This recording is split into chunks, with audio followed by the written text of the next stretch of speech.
আসলেই বুঝতে পারিনি, অবশ্যই অবশ্যই এটাই সঠিক। এবং সাথে সাথে ইমামের হাতে হাতটা দিয়ে তিনি সাথে সাথে কালেমা শরীফ পড়ে মুসলমান হয়ে গিয়েছেন। জোরে জোরে বলা যাবে কিনা সুবহানাল্লাহ। সম্মানিত হাজিরিন, যে কথা বলছিলাম, এই যে আপনাদের মনে আছে আমি কোথায় ছিলাম? ইমাম আহমদ ইবনে হাম্বল আগুনের পাশে দাঁড়ায় আছে। কোথায় দাঁড়ায় আছে? জোরে বলেন। আগুনের পাশে আহমদ ইবনে হাম্বল দাঁড়িয়ে আছেন। আহমদ ইবনে হাম্বল রাহমাতুল্লাহি আলাইহি, যখন ওনাকে বলা হলো যে আল্লাহর আগুন, নিশ্চয়ই আপনি পোহাতে পারেন, এবার তিনি দাঁড়িয়ে আছেন। বেশ সময় তিনি আগুন পোহাচ্ছেন। আর যুবক রুটি বানায়, আর পরে কি বলেন তো? আস্তাগফিরুল্লাহ। যুবক কি পড়ে? আস্তাগফিরুল্লাহ। এরকম যখন বারবার আস্তাগফিরুল্লাহ পড়ছে, এবার এই ইমাম জিজ্ঞাসা করছেন, হে বৎস, তুমি বারবার আস্তাগফিরুল্লাহ পড়ছো? তো বলছে যে জি হ্যাঁ, আমি এটা সদা সর্বদা আমল করি, সদা সর্বদা আমি এই ইস্তেগফারের উপরে থাকি। আমি একজন পরিপূর্ণ সময় সর্বত্র দোয়া কবুলকারী ব্যক্তি। হ্যাঁ, তুমি মুস্তাজাবুদ দাওয়া, তুমি একজন পরিপূর্ণ দোয়া কবুলকারী ব্যক্তি? হ্যাঁ, আমি আমার সারা জীবনে যতগুলো দোয়া করেছি সব দোয়া আমার কবুল হয়েছে, একটা ছাড়া। কয়টা ছাড়া? একটা দোয়া ছাড়া। সেটা কি? এবার এই বৎস বলছে, আপনাকে বলে আর কি হবে? তবে যখন জানতে চাইছেন মুসাফির মানুষ, আপনাকে বলি, আমাদের এই সময় আমি শুনেছি আমাদের এই শহরে, আমাদের এই রাষ্ট্রে একজন জগৎ বিখ্যাত ফুকাহা আছেন। কে আছেন? জগৎ বিখ্যাত ফুকাহা আছেন। তো ওনার সাথে আমার সাক্ষাৎ হওয়া বড় আশা। তো বলছে, হে বৎস, তুমি কি দয়া করে আমাকে নামটা বলতে পারো? এবার তিনি বলছেন, ওই ব্যক্তির নাম হলো ইমাম আহমদ ইবনে হাম্বল। জোরে জোরে বলা যাবে কিনা সুবহানাল্লাহ। ইমাম আহমদ ইবনে হাম্বল দুইটা চোখের পানি ছেড়ে দিয়েছেন। রয়েতে ভাবে এসেছে, ইমাম আহমদ ইবনে হাম্বল দুইটা চোখের পানি ছেড়ে দিয়ে বলছেন, ও হে মুস্তাজাবিদ দাওয়া, ও হে দোয়া কবুলকারী বৎস, তোমার এই দোয়াটাও কবুল হয়ে গিয়েছে। আমি সেই ইমাম আহমদ ইবনে হাম্বল, তোমাকে তার দরবারে যেতে হয় নাই।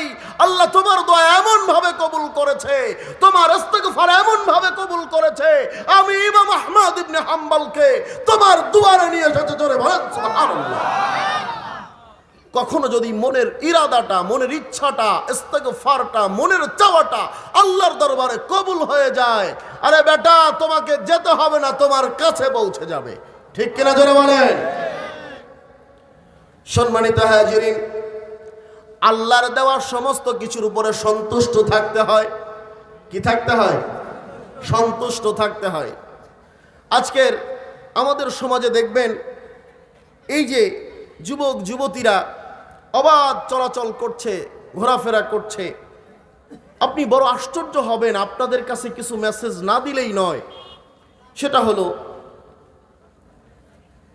এই যে আমাদের সমাজে যে সকল ছেলেমেয়েরা এখন তাদের কচি মন নিয়ে লেখাপড়া করার জন্য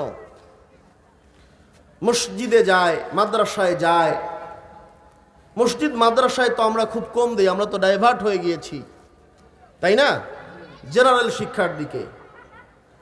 জেনারেল শব্দের মিনিংটা কি জানেন আপনারা? এখানে যারা আছেন, জেনারেল শব্দের মিনিংটা একটু আমাকে বলবেন। সাধারণ। কথাটা কিন্তু আমি আপনাদেরকে আঘাত করার জন্য বলছি না। জেনারেল লাইনে লেখাপড়া করবে, জিজ্ঞাসা করলেই বলে, না হুজুর, আমার ছেলেটাকে অনেক মেধাটা ভালো, জেনারেল লাইনে লেখাপড়াটা করাবো। তো জেনারেল শব্দের অর্থ আমার মনে হয় উনি কতটুকু জানে, হয়তো জানলেও বুঝতে পারে না, জানলেও বুঝতে পারে না। সাধারণ লাইন। জেনারেল লাইন মানে কি? সাধারণ লাইন। আশ্চর্য ব্যাপার। তবে এই শিক্ষাক্রম আমাদের দেশে এমন একটা পরিস্থিতি এখন তৈরি হয়ে গেল, আমার বড় ভয় হচ্ছে যে আমাদের সন্তানেরা আদেও কি শিক্ষা নিয়ে ঘরে ফিরবে? কথা বলেন। আদেও কি আমার সন্তান ওই প্রতিষ্ঠান থেকে শিক্ষা নিয়ে ঘরে ফিরবে? আমার কোনো শিক্ষক অশিক্ষিত নয়, আমার শিক্ষককে ব্যাঙ বানানো হচ্ছে, আপনি আশ্চর্য হয়ে যাবেন। শিক্ষকদের ট্রেনিংয়ের সময় যে সকল কার্যক্রম, এখন যে সকল কারিকুলাম শেখানো হচ্ছে, যারা শিক্ষক আছে আপনাদের এলাকায়, এদের কাছে জিজ্ঞাসা করবেন, ওনারা নিজেরাই হতভম্ব। আশ্চর্য ব্যাপার, আমার মুসলমানের সন্তানদেরকে এমনভাবে ডাইভার্ট করা হচ্ছে, এদেরকে খ্রিস্টীয় শিক্ষায় শিক্ষিত করার চেষ্টা করা হচ্ছে, কিন্তু আমরা বুঝতে পারছি না।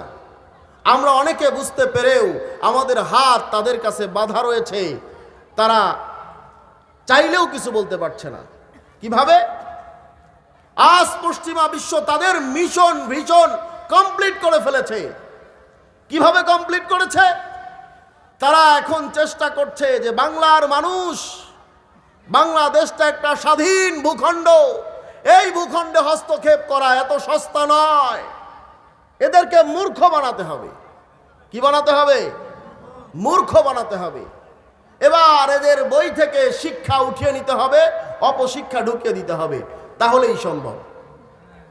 বুঝতে পারেননি? এই কাজটা তারা এখন চালু করে দিয়েছে। দেখেন, আপনারা অল্প কিছুদিন আগেই দেখবেন, ব্র্যাক ইউনিভার্সিটির একজন শিক্ষক, তিনি ট্রান্সজেন্ডার সম্পর্কে কথা বলেছিলেন। কি সম্পর্কে কথা বলেছিলেন? ট্রান্সজেন্ডার। আপনারা হয়তো বুঝতে পারছেন না। জেন্ডার শব্দের অর্থ হলো লিঙ্গ। কেমন? পুরুষ আর মহিলা, দুইটা জাতি আমরা চিনি না?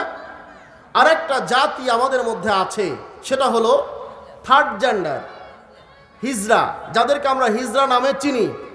তবে একটা সুপ্রতিষ্ঠিত কথা হলো, ইসলাম ও মুসলমান এই থার্ড জেন্ডারেরও অবশ্যই সুরাহা দিয়ে রেখেছেন, এতে কোনো সন্দেহ।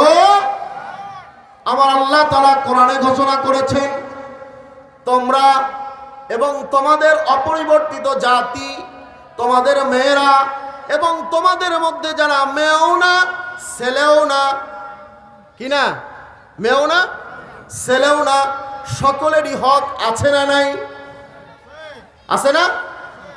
ইসলাম বলেছে তোমাদের মধ্যে যারা থার্ড জেন্ডার হবে, যারা হিজড়া হবে, এই হিজড়ারা অবশ্যই সমাজে গ্রহণীয়, তারা গ্রহণযোগ্যতা পাবে।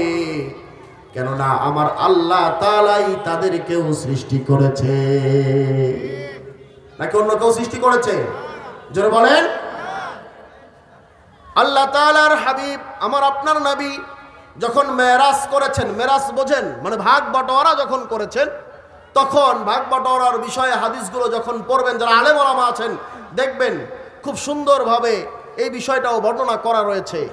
পর্দার ব্যাপারে মা বোনদের যেমন হুকুমত রয়েছে, হিজড়াদের ব্যাপারেও হুকুমত রয়েছে। কিভাবে? পর্দার ব্যাপারে তারা কিভাবে চলবে, তাদের শরীরের গঠন যার পুরুষের মতো, সে পুরুষদের সাথে সদা সর্বদা মিশে চলতে পারবে, সমস্যা নাই। আর যার শরীরের গঠনটা মেয়েদের মতো, কিন্তু তারা মেয়েও না পুরুষও না, যাদের শরীরের গঠনটা মেয়েদের মতো, তারা থাকতে পারবে মেয়েদের সাথে, তারা মেয়েদের মতোই পর্দাশীলা, অবশ্যই পর্দাশীল হয়ে থাকবে, এতে কোনো সমস্যা নাই, ঝামেলা নাই। কিন্তু এই যে ট্রান্সজেন্ডার, যাদের আশপাশে গুগল আছে না, একটু সার্চ দিয়ে দেখেন যে ট্রান্সজেন্ডার শব্দের অর্থটা কি। ভাই, থার্ড জেন্ডার এক জিনিস আর ট্রান্সজেন্ডারটা আর এক জিনিস। আমাদের মাঝে মনের ইচ্ছাটাকে উপলব্ধি করার পরে বলছে, তুমি তোমার মনের ইচ্ছা যদি হয় মেয়ের মতো, ছেলে হলেও তোমার একটু মেয়ে মেয়ে ভাব লাগে, তাই তো ভাই, তাহলে তুমি এটা করো। ভাই, এই সমস্যা থেকে আমাদেরকে অবশ্যই বেঁচে থাকতে হবে। তবে আমরা কোনো সময় কিন্তু ইসলাম এবং মুসলমান হিজড়াদেরকে খারাপ চোখে দেখে না। তাদের অবশ্যই সমাজে একটা গ্রহণযোগ্যতা আছে, আমরাও দিব। তবে আমাদের সমাজ এমন একটা জায়গায় পৌঁছে গিয়েছে যে হ্যাঁ, হিজড়াদেরকে দেখলে যেমন তারা একটা কুলসিত ভাব, মনোভাব নিয়ে চলে, তাই না? কি বলেন? এই কারণেই তো তারা এই জায়গায় চলে গিয়েছে। তা না হলে কি সমাজের কাছে তারা এই জায়গায় যেত না তো। এটাও পশ্চিমাদের চক্রান্ত, এ তো সন্দেহ নাই। আপনি খুঁজে দেখেন ইতিহাস, আপনি বারবার যখনই সুযোগ পাবেন ইতিহাসটা খুঁজবেন, দেখবেন যেদের পরিস্থিতিটা ওই জায়গায় পৌঁছে গেছে। সম্মানিত হাজিরিন, বলছিলাম আল্লাহর দেওয়া সমস্ত বিষয়ের প্রতি আপনাকে সন্তুষ্ট থাকতে হবে। ও যুবক, আপনি আমি বিবাহ করেছি, আমার মা বোনদের জন্য বলছি, হয়তো মেয়েটা একটু কালো, এমন কি হয় কি হয় না? হয় না? হয়তো মেয়েটা একটু কালো, এই মেয়েটা কালো হওয়ার পর অথবা চেহারাটা একটু এদিক সেদিক, বিবাহ যখন প্রথম করেছি 2-4 বছর ভালোই যায়, এরপরে যখন ওই স্ত্রীর চেয়ে ভালো একজনকে পাওয়া যায়, তখন ওই স্ত্রী আর ভালো লাগে না, ওইখানে আর সন্তুষ্ট থাকে না। এমন একটা ঘটনা, এমন একটা পরিস্থিতি আমাদের সমাজে বহরহ চলে কি চলে না? চলে না? চলে। সম্মানিত হাজিরিন, আল্লাহর দেওয়া সমস্ত কিছুর মধ্যে সন্তুষ্ট চিত্তে থাকতে হবে। আমার আপনার একজন ইমাম আহমদ ইবনে হাম্বলের ব্যাপারে আর একটা ঘটনা রয়েছে। উনি যখন ওনার মার যে সময়টা বিয়ে হলো, ওনার বাবা ওনার মায়ের সাথে যখন বিয়েটা হলো, ওনার বাবা ওনার মায়ের রিকোয়েস্টে, ওনার দাদির রিকোয়েস্টে, ওনার গার্জিয়ানের চাপে পড়ে বিবাহটা করেছিলেন। কিন্তু মেয়েটা ছিল পর্দাশীলা, অনেক শালীন এবং অনেক সুশিক্ষিত, একটা ভালো আলেম ঘরের মেয়ে। জোরে বলেন না সুবহানাল্লাহ। কিন্তু ওনার বাবা এই বিয়েতে রাজি ছিলেন না। পরিবারের মানুষ ওনাকে বারবার জোর করে বললেন যে না, মেয়েটা ভালো বংশের, ভালো ঘরের মেয়ে। মানুষ একটা কথা বলে, জাতের মেয়ে কালো ভালো আর নদীর জল ঘোলা ভালো। ফ্যাক্টরি যদি ভালো হয় প্রোডাক্ট ভালো হবে, গাভী যদি ভালো হয় বাছুর ভালো দেবে, দুধটা যদি ভালো হয় মাখন ভালো হবে। দুধ যদি ঘন না থাকে মাখন যেমন হবে না, ঠিক তেমনি মা যদি ভালো না হয় সন্তান ভালো পাওয়া যাবে না। এই জন্য গ্রামের মানুষ, মুরব্বীরা একটা কথা বলেন যে জাতের মেয়ে কালো ভালো আর নদীর জল ঘোলা ভালো। ইমাম আহমদ ইবনে হাম্বলের বাবা এবং আর মায়ের সাথে যখন ওনার বাবার বিয়েটা হলো, হবার পর এই মানুষটা সামান্য সময়, একটা মাত্র রাত, কোন রওয়ায়াত প্রকাশ করে 2 থেকে 3টা দিন ওনার মায়ের সাথে একসাথে থেকেছে। তারপরে মনের দুঃখে কষ্টে, আমি এত সুন্দর সুশ্রী একটা যুবক, সব কিছু ছেড়ে দিয়ে, স্ত্রী সংসার সব ছেড়ে দিয়ে দেশান্তরী হয়ে দেশ ছেড়ে অন্য দেশে চলে গেলেন।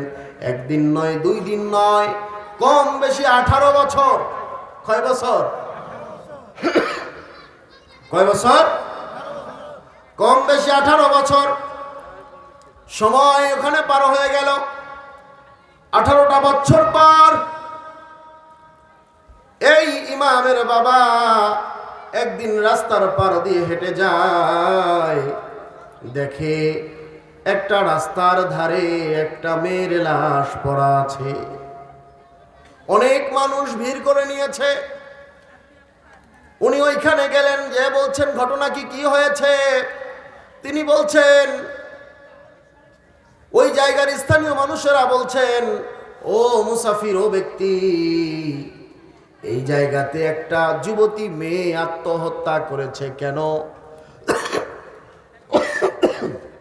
আত্মহত্যা করেছে, কেন করেছে জিজ্ঞাসা করলে বলছেন, এই মেয়েটা তার স্বামীকে অধিক পরিমাণ ভালোবাসে। হঠাৎ করে তার স্বামী ব্যবসা করার জন্য, বাণিজ্য করার জন্য একটা দেশ থেকে আরেকটা দেশে গিয়েছিল। সেই দেশে গিয়ে আরেকটা বিবাহ করেছে। সেইখানে সে একার মতো একা আছে, এই স্ত্রীর কাছে আর ফিরে আসে নাই।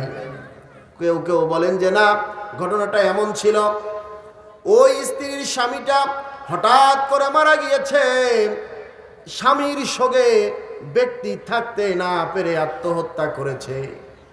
তখন ওই ব্যক্তি, ইমামের বাবা হাম্বল রহমতুল্লাহি আলাইহি, তিনি তার অন্তরের মধ্যে একটা টান দিলেন যে স্ত্রী এত ভালোবাসতে পারে, স্ত্রী এত ভালোবাসতে পারে। আমার তো একজন স্ত্রী আছে, আমি আজ 18টা বছর বাড়ি ছাড়া, ঘর ছেড়ে, বাড়ি ছেড়ে আমি চলে এসেছি। চলে আসার পরে এখন এই পরিস্থিতিতে 18টা বছর পার করলাম, আর সময় কি হবে, স্ত্রীর কথাটা মনে উঠেছে। ব্যক্তি এবার ঘরের দিকে ফিরেছে, তার দেশে গেল, তার গ্রামে গেল, গিয়ে হঠাৎ জুমার দিন সে তার মসজিদের সামনে গ্রামের মসজিদে ঢুকেছে জুমার নামাজ পড়ার জন্য। কিসের জন্য?